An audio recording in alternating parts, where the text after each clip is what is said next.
کچھ لوگ ایسے تھے جنہوں نے اسلام ظاہری طور پر قبول کیا لیکن دل سے وہ منافق تھے، تو صحابہ اکرام رضوان اللہ علیہم اجمعین ان کے بارے میں مختلف ہی ہو گئے کہ ان کے بارے میں سوچ اور فکر کیا رکھی جائے یا ان کے ساتھ معاملہ کیسا کیا جائے، کافروں والا یا مسلمانوں والا۔ اعوذ باللہ من الشیطان الرجیم، بسم اللہ الرحمن الرحیم۔ فما لکم، پس تمہیں کیا ہو گیا ہے، فی المنافقین، منافقوں کے بارے میں، فئتین، دو گروہ ہو رہے ہو، واللہ ارکسہم، اور اللہ تعالیٰ نے ان کو اوندا کر دیا، بما کسبوا، ان کے اعمال کی وجہ سے۔ اتریدون، کیا تم چاہتے ہو، ان تہدوا، کہ تم ہدایت دے دو، من اضل اللہ، جس کو اللہ تعالیٰ گمراہ کر دے، ومن یضلل اللہ، اور جسے گمراہ کر دے اللہ تعالیٰ، فلن تجدا، تو آپ ہرگز نہ پائیں گے، لہو سبیلا، اس کے لیے کوئی راہ، ودو، وہ چاہتے ہیں، لو تکفرون، کہ تم کفر کرو، کما کفروا، جس طرح انہوں نے کفر کیا، فتکونون سواء، تو تم ہو جاؤ برابر، فلا تتخذوا، پس مت بناؤ، منہم، ان سے، اولیاء، رازدان، دوست، حتی یہاجروا، یہاں تک کہ وہ ہجرت کریں، فی سبیل اللہ، اللہ کے راستے میں، فإن تولوا، پس اگر وہ پھر جائیں، فخذوہم، تو پکڑو ان کو، وقتلوہم، اور ان کو قتل کرو، حیث وجدتموہم، جہاں کہیں بھی تم ان کو پاؤ، ولا تتخذوا، اور مت بناؤ، منہم، ان سے، ولیًا، دوست، ولا نصیرا، اور نہ مددگار۔ اس میں اللہ تعالیٰ نے منافقوں کے بارے میں واضح کی ہے بات، جس بات کے اندر اختلاف تھا صحابہ اکرام کو،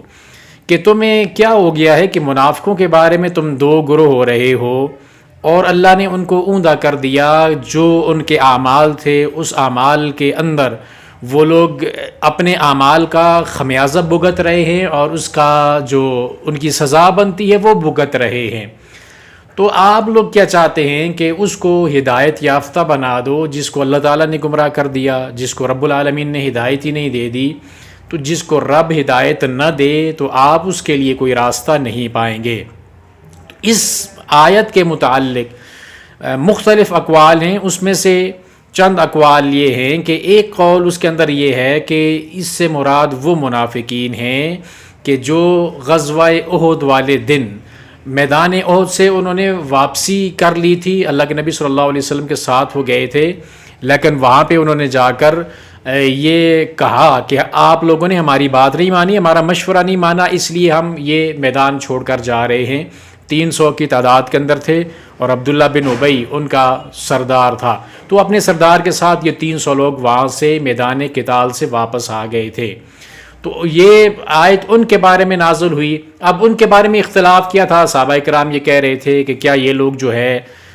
مومن ہی ان کو سمجھا جائے گا یا یہ کافر ہیں، یا دوسری بات یہ تھی کہ اب جب قتال کیا جا رہا ہے، جو ہم اس میدان کے اندر موجود ہیں تو کافروں کے خلاف ہے، ظاہر ہے ہم کھڑے ہوئے ہیں، تو ان کافروں کے ساتھ ساتھ یہ جو منافقین واپس گئے ہیں ان کا معاملہ بھی انہی کافروں جیسا ہوگا یا نہیں ہوگا۔ تو بعض کہہ رہے تھے کہ انہی جیسا ہوگا، بعض دوسرے کہہ رہے تھے نہیں یہ مسلمان ہیں، تو اس حوالے سے یہ ہمیں ان کو کافر نہیں سمجھنا چاہیے۔ یہ زید بن ثابت رضی اللہ تعالیٰ عنہ فرماتے ہیں کہ اس اختلاف کے موقع پر یہ آیت نازل ہوئی تھی۔ دوسرا قول یہ ہے کہ یہ لوگ مکہ سے آئے تھے اور ظاہری طور پر انہوں نے مسلمان اپنے آپ کو ظاہر کیا، مدینہ طیبہ کے اندر آئے، اور پھر جب وہ واپس مکہ کے اندر چلے گئے تو انہوں نے دوبارہ سے اپنا اس جو شرک تھا یا کفریہ عقیدہ تھا اس کا اظہار شروع کر دیا، اور وہ حقیقت کے اندر مسلمان نہیں تھے بلکہ ظاہری طور پر انہوں نے صرف دعویٰ کیا تھا۔ اور یہ مجاہد رحمہ اللہ کا قول ہے کہ اس وقت یہ آیت نازل ہوئی تھی۔ اور تیسرا قول یہ ہے کہ یہ وہ مشرک تھے جنہوں نے اسلام کا اظہار تو کیا تھا، مکے کے اندر رہنے والے تھے، انہوں نے اسلام کا اظہار کیا تھا اور انہوں نے ہجرت بھی نہیں کی تھی، لیکن وہ جو تھے جب کوئی بھی معاملہ ہو جاتا تھا، جنگ کا معاملہ خصوصاً، تو وہ مشرکوں کا ساتھ دیتے تھے اور مسلمانوں کے ساتھ نہیں تھے۔ تو مشرکوں کا ساتھ دینے کی وجہ سے یہ اختلاف پیدا ہو گیا کہ اب ان کو ہم مسلمان سمجھیں یا کافر سمجھیں، یا اگر قتال کی نوبت آتی ہے تو ہمیں ان کے خلاف بھی لڑنا چاہیے یا ان کے خلاف نہیں لڑنا چاہیے۔ تو اس بات کو، اس اختلاف کو واضح کر دیے گیا اس آیت کے اندر کہ اللہ رب العالمین نے جن کو ان کے اعمال کی وجہ سے اوندا کر دیا، وہ لوگ اپنے نفاق کے اندر ہیں، اور ان لوگوں نے ظاہری طور پر صرف اسلام قبول کیا ہے، دل سے وہ لوگ مسلمان بھی نہیں ہیں، تو تمہیں اس معاملے کے اندر اختلاف کرنے کی ضرورت نہیں ہے۔ آپ کیا چاہتے ہیں کہ اس کو ہدایت یافتہ بنا دیں جس کو اللہ تعالیٰ نے گمراہ کر دیا ہے، اور جس کو رب گمراہ کر دے تو آپ اس کے لیے کوئی بھی راہ نہیں پائیں گے۔ یعنی وہ لوگ جو منافق ہیں، انہوں نے اسلام دل سے قبول نہیں کیا، آپ کے کہنے سے تو مسلمان نہیں ہو جائیں گے کہ آپ ان کے ساتھ مسلمانوں والا معاملہ کرو، یا آپ آپس میں ایک دوسرے کے ساتھ بحث کرو کہ یہ اختلاف کرو کہ وہ لوگ مسلمان ہیں یا نہیں ہیں۔ تو جب رب العالمین نے ہی ان کو ان کے اعمال کی سزا دے دی اور وہ اپنے اعمال کی سزا بھگت رہے ہیں، وہ اس نفاق کے اندر وہ لوگ اپنی زندگی بسر کر رہے ہیں، تو آپ کو اس معاملے کے اندر بحث کرنے کی، اختلاف کرنے کی ضرورت نہیں ہے۔ وہ لوگ مسلمان نہیں ہیں اور انہوں نے دل سے اسلام قبول نہیں کیا، بلکہ گمراہ ہیں، اور جن کو رب العالمین گمراہ کر دے تو وہ ان کی کوئی بھی راہ نہیں ہوگی۔ تو یہ جتنے بھی اقوال ہیں، اس کے علاوہ بھی اور بہت سارے اقوال موجود ہیں، لیکن ایک بات ضرور طے ہے کہ یہ تھا منافقوں کے معاملے کے اندر کہ جو ظاہری طور پر مسلمان تھے اور دلی طور پر انہوں نے اسلام کو قبول نہیں کیا تھا، تو ان کے بارے میں صحابہ اکرام کے درمیان اختلاف ہوا کہ ان کے ساتھ آخر معاملہ کیا کرنا چاہیے۔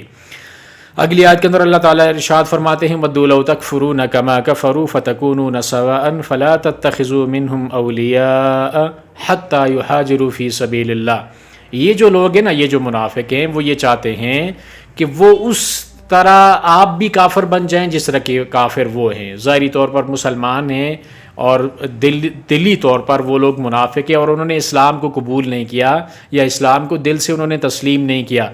وہ یہ چاہتے ہیں کہ آپ لوگ بھی انہی کی طرح کے کافر بن جاؤ، ان کا آپ کے ساتھ جو اٹھنا بیٹھنا ہے، آپ کے ساتھ صف کے اندر آ کر کھڑا ہو جانا یا میدان جہاد کے اندر بھی آپ کے ساتھ آ جانا، یہ اس لیے نہیں ہے کہ وہ مسلمان ہیں اور ان کو اسلام سے کوئی غرض ہے یا اسلام کے دفاع سے کوئی غرض ہے، بلکہ وہ لوگ یہ چاہتے ہیں کہ آپ لوگوں کے ساتھ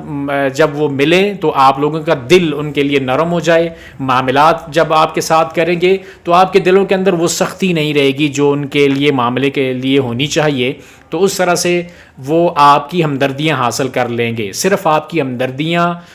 وہ اس لیے بٹورنا چاہتے ہیں تاکہ وہ آپ لوگوں کو بھی اسی طرح کا کافر بنا دیں جس طرح کہ وہ خود کافر ہیں۔ تو آپ نے ان کو کسی بھی صورت کے اندر اپنا دوست نہیں سمجھنا، اپنا دوست نہیں بنانا۔ اب یہ دوست کب تک نہیں بنانا؟ حتی یہاجروا فی سبیل اللہ، جب تک کہ وہ اللہ کے راستے میں ہجرت نہیں کر لیتے۔ اب ہجرت کیا تھی؟ اپنے گھر بار کو، اپنا تمام تر جتنے بھی معاملات ہیں، کاروبار ہے، سب کچھ اپنا گھر بار چھوڑ کر مکہ سے مدینہ کی طرف ہجرت کرنا تھی، اور یہ ظاہر ہے وہی انسان کر سکتا ہے جس کا ایمان اس قدر مضبوط اور قوی ہو، جس کے دل کے اندر نفاق ہو، وہ کبھی بھی اپنا دنیا کا مال اور جائیداد اور بیوی بچے اور سب کچھ، کنبہ قبیلہ رشتہ دار، وہ کبھی نہیں چھوڑے گا۔ تو جب ہجرت کوئی کر لے گا تو اس کا مطلب یہ ہے کہ اس انسان کے دل کے اندر ایمان کی، اسلام کی محبت ہے اور اللہ اور اس کے رسول کے ساتھ اس کا پیار ہے، وگرنہ کوئی اپنے گھر بار کو چھوڑنا یا اپنے کاروبار کو چھوڑ دینا، اپنا وہ علاقہ چھوڑ دینا، یہ کوئی آسان کام نہیں ہوتا۔ تو جب آپ دیکھیں کہ انہوں نے اللہ کے راستے میں ہجرت کر لی ہے تو آپ نے ان کے ساتھ اپنے مسلمان بھائیوں والا سلوک کرنا ہے اور ان کے ساتھ اچھے طرح سے پیش آنا ہے، اسلامی مودت اور اخوت ان کے ساتھ آپ کی ہونی چاہیے۔ فَإِن تَوَلَّوْا فَخُذُوهُمْ وَاقْتُلُوهُمْ حَيْثُ وَجَدتُّمُوهُمْ وَلَا تَتَّخِذُوا مِنْهُمْ وَلِيًّا وَلَا نَصِيرًا۔ اگر یہ لوگ پھر جائیں تو ان کو پکڑو اور ان کو قتل کرو جہاں کہیں بھی تم ان کو پاؤ، اور ان میں سے کسی کو بھی اپنا دوست اور مددگار نہ بناؤ۔ اب وہ پھر جائیں تو کس سے پھر جائیں؟ اللہ اور اس کے رسول صلی اللہ علیہ وسلم کی محبت سے،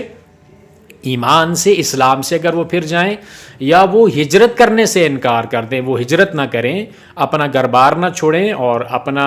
جو دیس ہے اس کو نہ چھوڑیں اسلام کے لیے، اور ان کے لیے اپنا گھر بار، اپنا دیس اور اپنے تمام تر معاملات وہ زیادہ محبوب ہوں ان کو اللہ اور اس کے رسول سے، تو آپ پھر ان کے ساتھ وہی معاملہ کرو جو کافروں کے ساتھ آپ کرتے ہیں، کہ جہاں کہیں بھی آپ ان کو پائیں، چاہے وہ اپنے وطن کے اندر ہوں یا اپنے وطن کے علاوہ کسی اور بھی جگہ پہ ہوں، تو ان کو آپ نے قتل کرنا ہے، جس طرح کہ آپ کافروں کے ساتھ قتال کرتے ہو۔ اور ان میں سے کسی کو بھی دوست نہیں بنانا آپ نے، اور نہ ہی مددگار بنانا ہے۔ تو یہ یہاں پہ دوسری مرتبہ